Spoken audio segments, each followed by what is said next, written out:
उद्धव जैसे यमुना के तट पर आए, हजारों बालक यमुना के तट पर कई वर्षों से प्यासे बैठे हैं, केवल संध्या के समय पानी पीते हैं, दिन भर उसी जगह बैठे रहते हैं। और जैसे देखा सब चीखने लगे, भैया आज हमारा भाग उदित हो गया, देखो मेरा कन्हैया, मेरा नंद नंदन, मेरा श्याम सुंदर, मेरा गोविंद आ गया। सब भाग खड़े हुए और एक भगवान कन्हैया का सखा, जो असली सखा है, वो झाड़ियों में बैठा है। कहने लगा कन्हैया आ गया, जब तक मुझे मनाएगा नहीं तब तक मैं यहाँ से नहीं जाऊंगा। बच्चे भाग करके गए तो देखा वही रथ है, वही मुकुट है, वही पीतांबर है, लेकिन व्यक्ति कोई दूसरा है। एक आज दामा श्री दामा मदन सदामी बलबीर संकीर्ण सब रोने लगे, रे श्याम तो कितना निर्दयी निकला।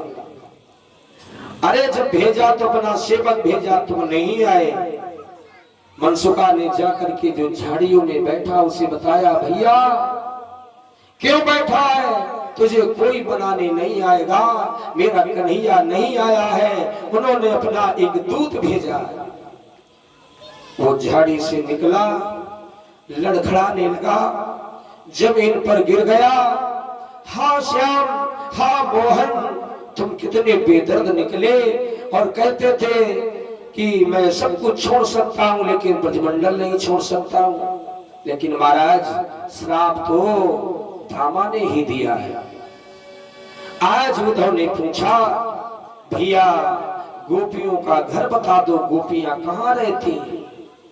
बच्चों ने कहा, ग्वाल वालों ने कहा, अरे उद्धव पूछने की कोई जरूरत नहीं है, ये जो पानी बहता दिखाई पड़ रहा है, ये गरम गरम पानी जो आ रहा किसी झरने का नहीं है।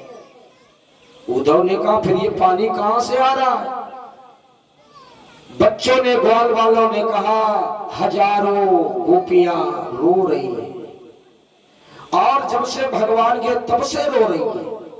पता नहीं उनके शरीर में पानी कहां से आता है और उन सभी के अश्रु एकत्रित होते हैं और ये देखो बहते हुए यमुना में समा रहे।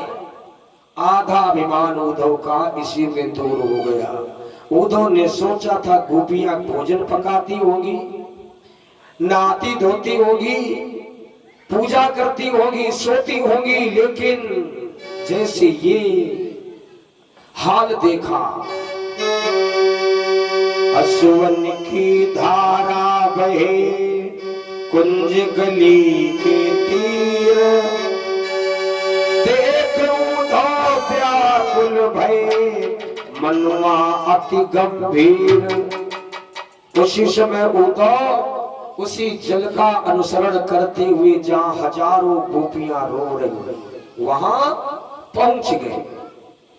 तो महाराज वेद व्यास जी ने एक गीत लिखा है जिसे क्या बोलते हैं, भ्रमर गीत। वेद व्यास ने गीत लिखा है भ्रमर गीत। राधा विशाखा सब रो रही है और एक भंवरा, मतवाला मकरंद भौरा उन गोपियों के आगे से गीत गाता हुआ गुजरा। विशाखा ने कहा, रे भंवरा तू काला है, मेरा कन्हैया भी काला है, और तू जब गाता है तो मेरे श्याम की याद आती है। वैसे मैं श्याम के विरह में इतनी पागल हो चुकी हूं और तू मेरे विरह को और बढ़ा रहा है। विशाखा रोने लगी, जाओ मत बारे भौरे जाओ, उस श्याम की याद दिलाओ।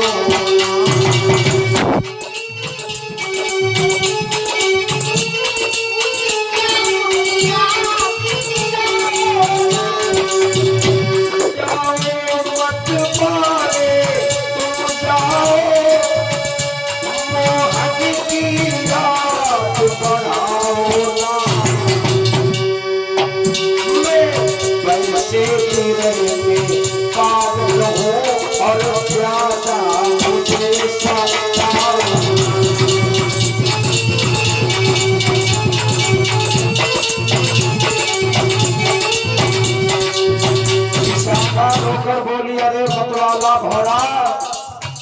बहुत बेदर्दी मेरे सामने मत आया कर। तू बेदर्द है, मेरा कन्हैया भी बेदर्द है। राधा ने कहा, थोड़ी विशाखा तू भौरे पर दोष लगा रही है। दुनिया में जितने प्रेमी हैं वो सब मतलब से प्रेम करते हैं, लेकिन संसार का एक ही ऐसा जीव है जो भौरा है। ये जब जिससे प्रेम करता है उस पर आंच भी नहीं पहुंचाता है। सुनो, ये भौरा सबसे ज्यादा कमल को चाहता है। ये भौरा कमल को चाहता है और रस लेने को जाता है। अरे विशाखा, भौरा ये सबसे ज्यादा दुनिया में कमल को प्रेम करता है। और सवेरा होता है, कमल का रस लेने जाता है, उसी कमल पर बैठा रहता है, हटता नहीं है। दोपहरी हो जाती है, संध्या हो जाती है और कमल बंद हो जाता है। अंदर ऑक्सीजन नहीं मिलती।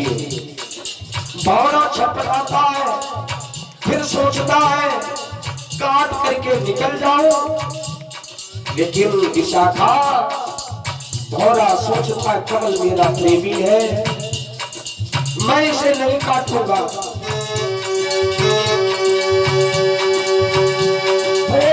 फुटल फुफर जाता है,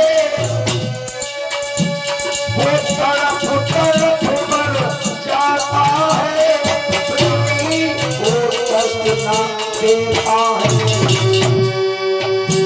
ये दुनिया सच्चा, ये दुनिया का सच्चा प्रेमी है, प्रेमी को कष्ट नहीं देता।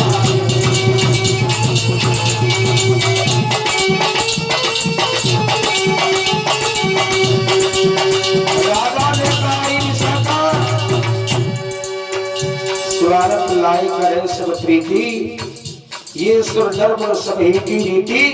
लेकिन ये भौरा जो पत्थर को काट देता, लकड़ी को काट देता है, कमल को नहीं चोट पहुंचाता।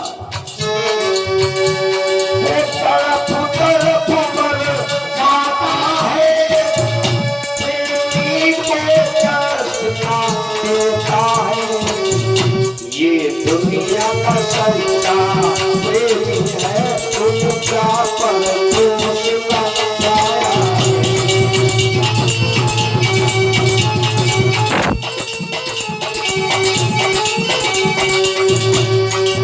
राधा ने कहा, दुनिया में सबसे बड़ा प्रेमी भौरा है और तू भौरे को बेदर्द कह रही है। भौरा चला जाता है, आकाश में पपीहा प्यूं प्यूं करने लगता है।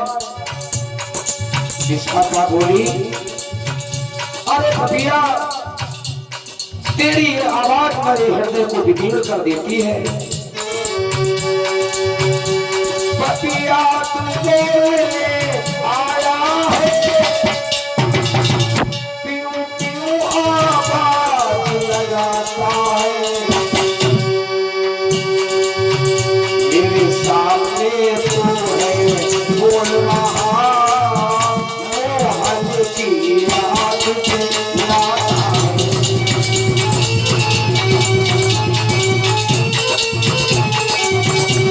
अरे अपराधी पपीहा, तू भी मेरे सामने से चला जा। तू बोल रहा है कन्हैया की याद आ रही है। राधा ने कहा, विशाखा, ये दुनिया का दूसरा प्रेमी है। कौन? पपीहा। लोगों के विवाह होते, पत्नी मर जाए, पति मर जाए, दूसरे तीसरे साल सब विवाह कर लेते। लेकिन ये पपीहा, चाहे जेठ का महीना हो, चाहे सर्दी का महीना हो, चाहे जितनी प्यास लगी हो, पानी नहीं पीता है जब तक स्वाति नक्षत्र बरसता नहीं है। दुनिया में जितने प्रेमी हैं वो पल में बदलने वाले हैं। पपीहा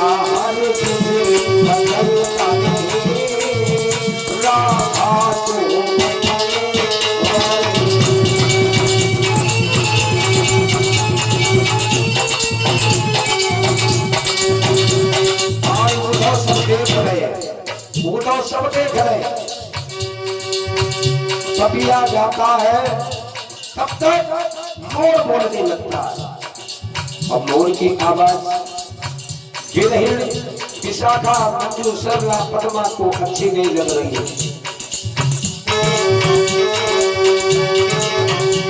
मेरे श्रोता बंधुओं उद्धव सब देख रहे, उद्धव का आधा अभिमान तो इसी में दूर हो गया। मेरे श्रोता बंधुओं, अब उद्धव ने राधा की ओर देखा और राधा नेत्र खोलो, मैं कन्हैया का भेजा हुआ दूत उद्धव आया, ये पत्र स्वीकार करो। उद्धव ने कहा राधा, कन्हैया ने कहा है कि साकार ब्रह्म की पूजा करना छोड़ दो, निराकार ब्रह्म की उपासना हो जाओ। अगुण सगुण ब्रह्म स्वरूपा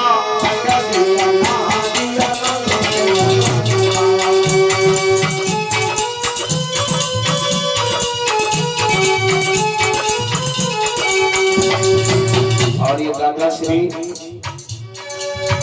कुछ मुद्राएं भेंट कर रहे हैं। नारायण कुट कुट का साधुवाद। अगुण सगुण ब्रह्म स्वरूपा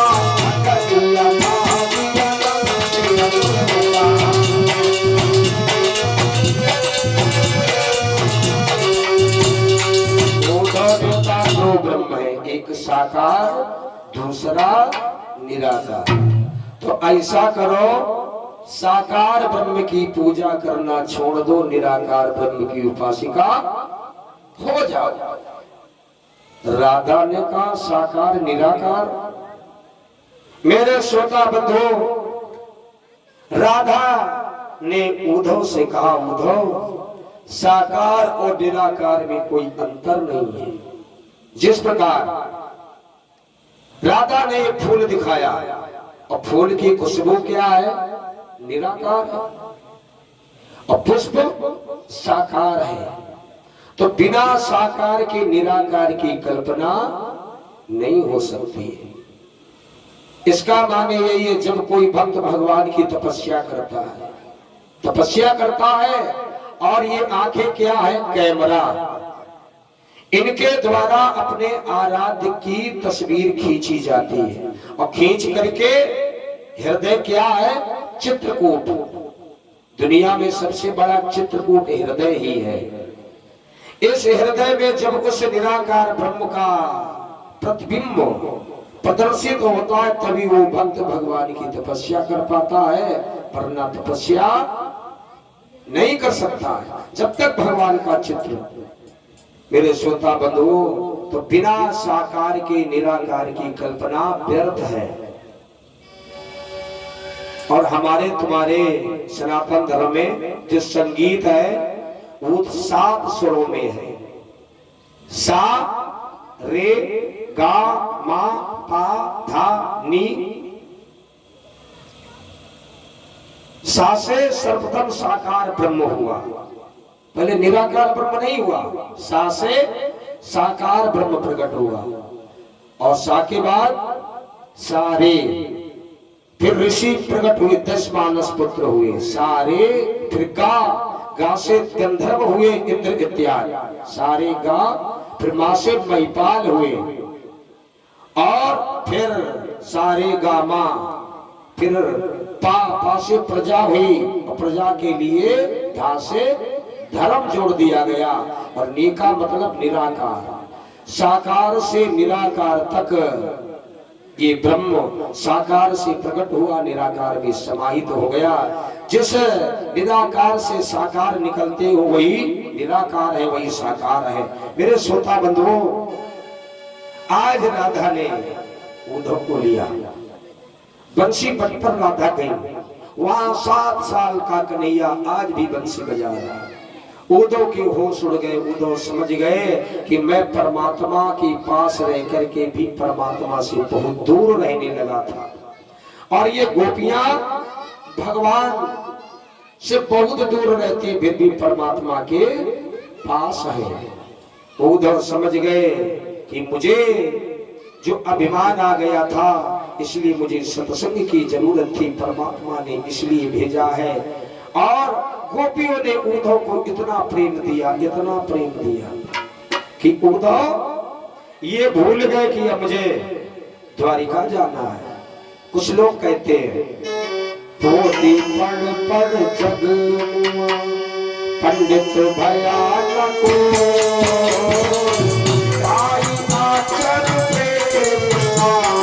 पंडित हो पढ़े से पंडित हो।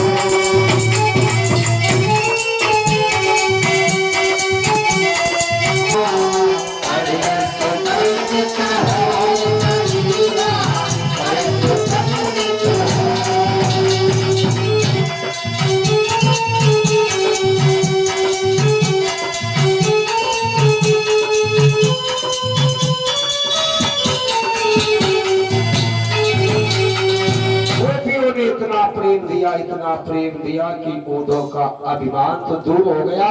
साथ उद्धव ये सोचने लगी ये गोपियां हमारी कुटिया यही बना दे, हम द्वारिका भी ना जाएं। जो उद्धव कहते थे ज्ञानी ध्यानियों पर माया का प्रभाव नहीं पड़ता है, वो उद्धव प्रेम की बसीभूत होकर के कुटिया की बात करने लगे, रहने की बात करने लगे। राधा ने कहा उद्धव भूल गए हो, तुम भगवान के दूत हो, जाओ प्रभु तुम्हारा इंतजार करते होंगे। तो महाराज एक भक्त की कामना के लिए भगवान ने राधा जैसी देवी को 100 साल का प्रयोग दे दिया। इसलिए भगवान कन्हैया को भक्त वात्सल्य कहा जाता। उद्धव आज वृंदावन से जैसे द्वारिका में आते भगवान के चरणों पर गिर गए। नाथ वास्तविक में गोपियां बहुत भक्तिन हैं, और गोपी का माने होता गो माने इंद्री, प्री माने पार करने वाली। जो इंद्री को जीत लेता है वो गोपी बन जाता है। मेरे श्रोता बंधुओं, अब रात्रि में आगे का प्रसंग होगा पांडवों की राजस्व यज्ञ, उषानुद्ध विवाह, यदुकुल संहार, सुदामा जी की पावन कथा व परीक्षित मोक्ष की कथा होगी। तो परीक्षित महाराज अब आरती जगा लो। रात में ठीक 8 बजे सभी भक्त